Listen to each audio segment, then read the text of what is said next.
Zara stood, her breath visible in the chilly night air as the starlight danced upon her fingertips. Her heart raced with both fear and exhilaration. The village had long whispered of the mythical star weaver, yet she never imagined it could be her.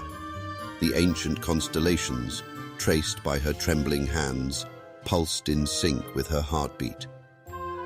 Elder Muna watched her keenly, the mystic's eyes sharp and discerning despite her years. Focus, Zara. The stars demand intention. If your heart wavers, so will your magic. Zara took a deep breath, willing her heart to steady.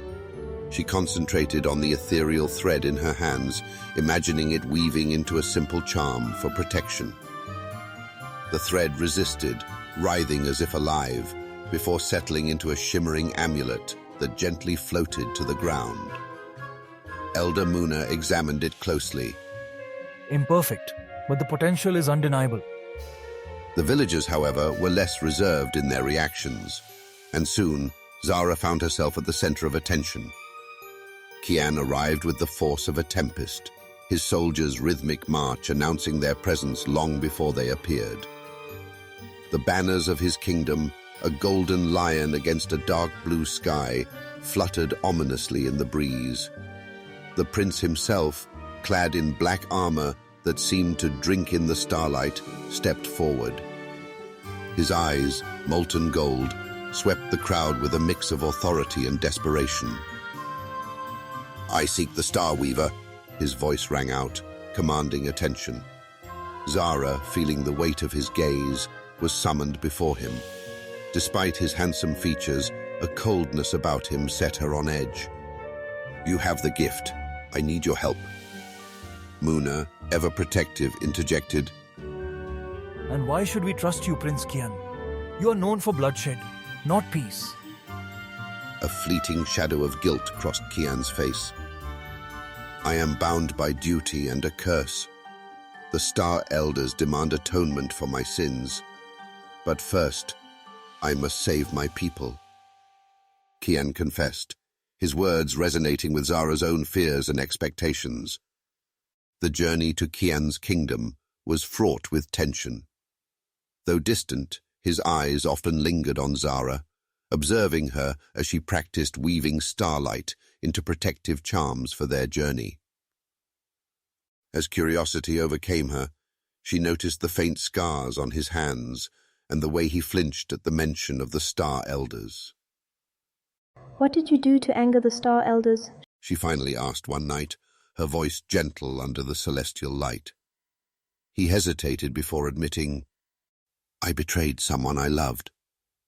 The admission hung between them, heavy and raw, a silent understanding forming in the quiet night. Zara was awestruck by the grandeur of Kian's kingdom, towers that shimmered like obsidian under the moonlight. But beneath the beauty lay an undercurrent of fear as soldiers patrolled every corner. Whispers of the Iron Crescent tribe's warriors gathering at the borders filled the air.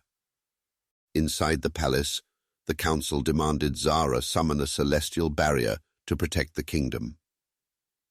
The task was daunting, yet Kian's soft assurance, "I believe in you," gave her the courage to try.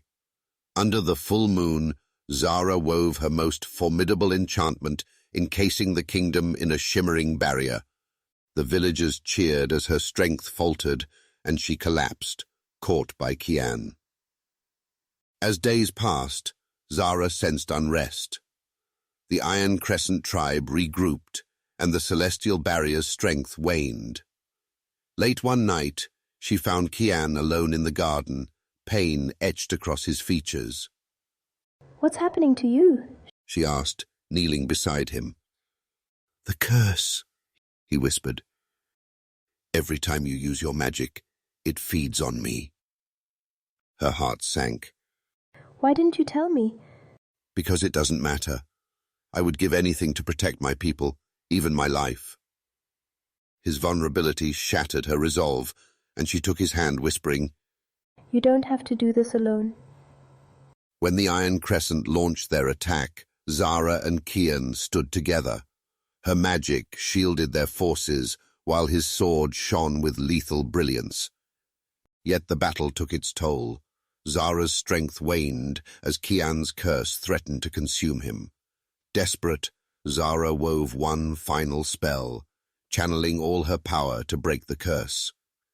The effort drained her, and she collapsed into Kian's arms as he solidified once more.